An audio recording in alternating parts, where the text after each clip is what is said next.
I was eating a small pack of Lay's the other day and I was just looking at it and I realized how small they have become. And it's not just me who noticed this. It's all of you people as well. And you know what? A lot of Kirana store owners are also switching off from Lay's to Balaji, to Uncle Chips and many more. So in this video, I'm going to tell you the story of Balaji Wafers. Balaji Wafers is an Indian brand that went from making zero to nearly 3,300 crores in less than 40 years. They are now the country's second largest player in the potato wafer market, just behind Lay's.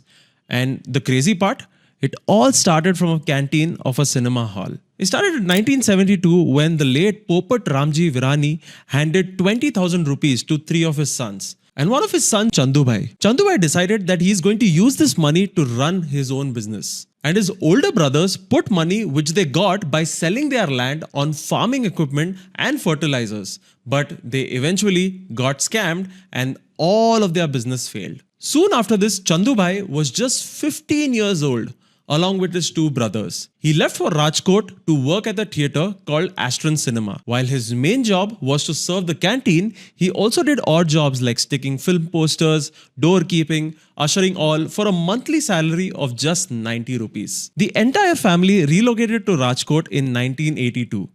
During this time, the family made masala sandwiches for the cafeteria of this theatre. While they were popular, they were also very perishable, as you probably know. Look, a sandwich doesn't last too long. The bread will catch fungus very quickly. And this is when Chandubai had an idea of switching to wafers over sandwiches. But Chandubai faced a problem. The issue was the supplier who supplied them wafers would always come late or always come with damaged wafers. So Chandubai finally got fed up and decided to do it all by himself. So after canteen work, Chandubai started his venture with only 10,000 rupees. He set up a small shed in this compound and started making chips there. And this decision of his worked very well. His wafers became so popular that the owner of the canteen decided to partner up with Chandubai. And soon after, Chandubai started running 3 canteens in total and distributing wafers to another 25 to 30 merchants. And in 1984, they settled on the name Balaji. But this was just the start of the hurdles that Chandubai and his brothers were going to face. One of the biggest issues that Chandubai was facing was keeping up with the demand. Imagine this, you were sitting and making wafers yourself. It is very hard to maintain the same taste in all of the wafers. And this is when Chandubai introduced machinery to make the wafers. He went on to a store and found that the standard potato stripping and cutting machine was too expensive. So he decided to be a true entrepreneur and he broke the machinery into multiple parts. For just 5,000 rupees, he bought the parts, put it together and started making Balaji wafers. So in 1989, he expanded in Rajkot and went to Gujarat's largest potato wafer facility with modest revenues and then took a bank loan of roughly 50 lakh rupees. This was actually dangerous. Look, this was the time when venture capitalists and investors wouldn't put money in you. You had to go to the bank, ask for a loan, and if you owed money, you had to go pay for it yourself. So next, Balaji Wafers Private Limited was founded in 1992 by these 3 brothers. Look, they competed against big names like Uncle Chips, Simba, Bingo, and their focus was simple. Let's give out quality products, quality delivery, quality pricing and service. Many of their competitors were still hand-making chips, but Balaji was already using technology. So today, Balaji is the largest regional potato wafers and snacks brand of the western states in India like Maharashtra, Rajasthan, Madhya Pradesh and Goa, where they hold about 71% of the market share. In Gujarat, they hold about 90% of the market share and are even bigger than Lay's.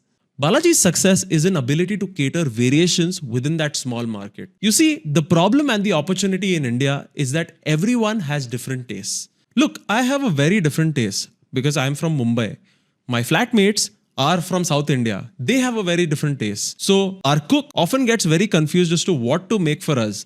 And most of the people that I work with also have very different tastes. Balaji understood this. He realized you can't just make one flavor. So he decided to make a lot of local flavors as well. This is in opposition to Lay's, who was making flavors not for the Indian audience, but from abroad. As you can see from the names of their flavors. So Balaji said, let's go local. In Maharashtra, for example, they have a chaat masala based snack. In Rajasthan, they have spicier snacks. It's simply a testament that Chandubai, as a founder, was feet on the ground. He would go and ask people what they want. He had a keen understanding of human behavior, human needs, and he understood that people are different. Currently, Balaji has over 50 different flavors. On top of that, they recently entered the noodles market with their very own in-house made noodles. And I wouldn't be surprised if I start seeing hundreds of flavors of noodles sooner rather than later. But one thing is there, no growth comes without setbacks. Look, one major setback that Balaji experienced was when PepsiCo, who owns Lay's, sued Balaji because, according to them, Balaji copied Lay's design.